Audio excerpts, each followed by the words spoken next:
satu lagi saya tambahkan masih berkaitan dengan risk management ya, biar kita nanti bisa melakukan antisipasi ya. Risk management atau bahasanya adalah recovery.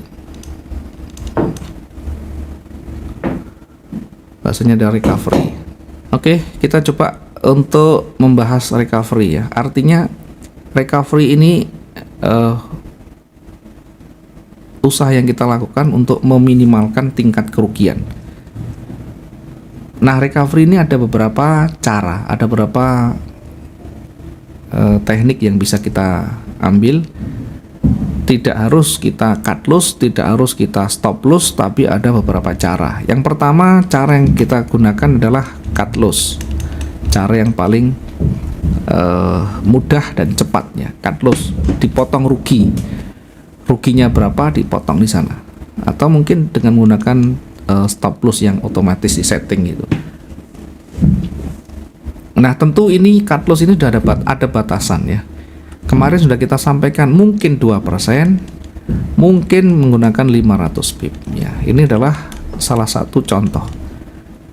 Atau mungkin ini bisa di atasnya ya. Silahkan, namanya cut loss itu kita siap memotong rugi berapa saat pasar itu berbalik. Dalam kondisi normal ya, di antara ini sama ini. Jadi misalnya kita analisa marketnya turun, kita ambil posisi sell, ternyata marketnya naik ini tidak serta-merta kita close. Ada kalanya kita menunggu market ini bergerak dulu ya, sampai di mana batasnya. Kita sambil lihat nanti teknikalnya, apakah ini hanya sementara atau berbalik. Nanti kita harus kombinasi dengan teknikalnya ya. Yang penting perhitungan yang wajar itu di antara 2% dan atau 500 pergerakan ya. Yang kedua, bisa dengan menggunakan switching atau switch ya. Switch ini mengganti posisinya.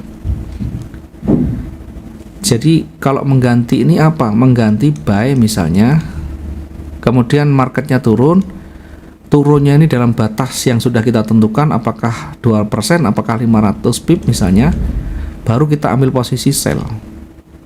Buy-nya dihapus, masuk posisi sell. Jadi diganti. Buy ditutup, kita ikut posisi yang sell-nya. Ini namanya switch, mengganti. Demikian juga ketika turun. Kita analisa marketnya turun, ambil posisi sell. Ternyata tidak sampai turun banyak. Ya, habis itu naik lagi. Nah, disitulah kita bisa melakukan switching ya, sesuai dengan kecenderungan yang ada. Kalau cenderungnya betul-betul kuat naik, ya kita sell-nya tutup, masuk posisi buy. Jaraknya tentu harus kita hitung. Jangan terlalu jauh, jangan di atas 1000 baru kita lakukan switching. Nanti yang ada terlalu jauh kerugian yang ada. Kemudian yang ketiga, kita bisa melakukan averaging. Mana yang paling nyaman, mana yang paling enak, nanti kita coba satu-satu. Artinya pas latihan itu, pas kita mencoba di akun demo, belajarlah banyak kita dengan risk management atau recovery. Yang ketiga, kita bisa lakukan dengan averaging atau menambah. Kalau switch tadi mengganti, kalau averaging ini menambah. Artinya kalau menambah berarti tidak mengganti ya. Misal saya analisa marketnya naik, saya ambil posisi buy, ternyata turun. Nah, ketika turun dalam batas yang sudah kita tentukan, misalnya 500, kita ambil posisi buy lagi yang kedua. Lah, kenapa ngambil posisi buy ya? Mungkin ini masih di area koreksi sehingga berpotensi balik lagi ke atas. Atau kita bisa lakukan dengan sell misalnya, bisa saja sini. Kalau buy ini kita bisa dengan lot yang sama karena dua posisi yang satu arah. Kalau sell ini bisa dinaikkan 2 kalinya. Ya, kalau sell ini bisa dinaikkan 2 kalinya. Dengan nanti targetnya, kalau buy ini bisa sama dengan itu. Kalau sell Misalnya, oh cenderungnya turun ternyata. Ya, kita tanpa menghapus yang buy-nya, kita masuk posisi sell dengan lot 2 kali buy di atas. Atau mungkin kita naikkan, ya terserah kita yang mana yang nyaman ya. Kalau kita sama, nanti cukup jauh untuk kita exit yang di atas.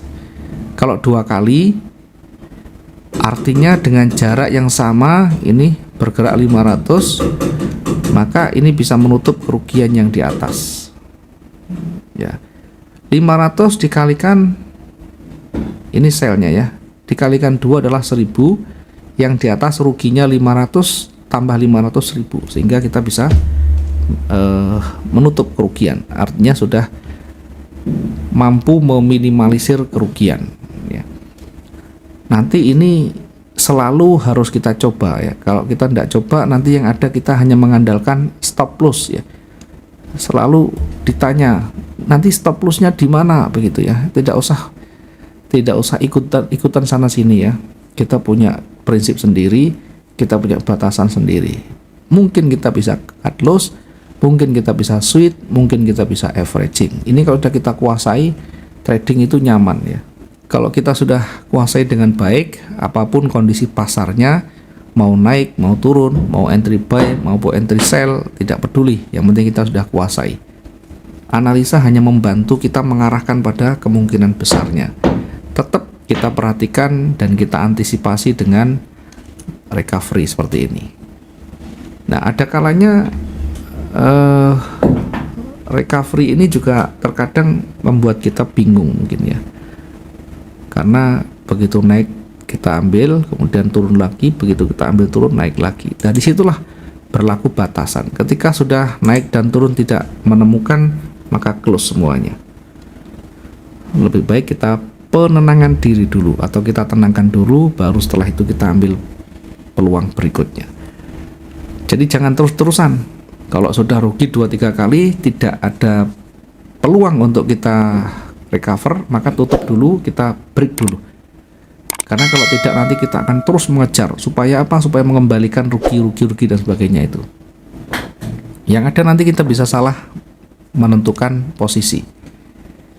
Ya, belajar untuk menahan diri, belajar untuk kita menerima yang kita lakukan salah, resiko kita adalah rugi, dan kita lebih aman merugikan di awal daripada kita ruginya sudah terlalu jauh dan tidak bisa kita tolong. Oke, ini berkaitan dengan risk management. Nanti banyak dipraktekkan ya, banyak coba saja. Karena kalau risk management ini tidak bisa kita hanya teori, tidak bisa hanya kita melihat secara sekilas. Ya, minimal harus ada praktek ya, minimal harus ada latihan di sana.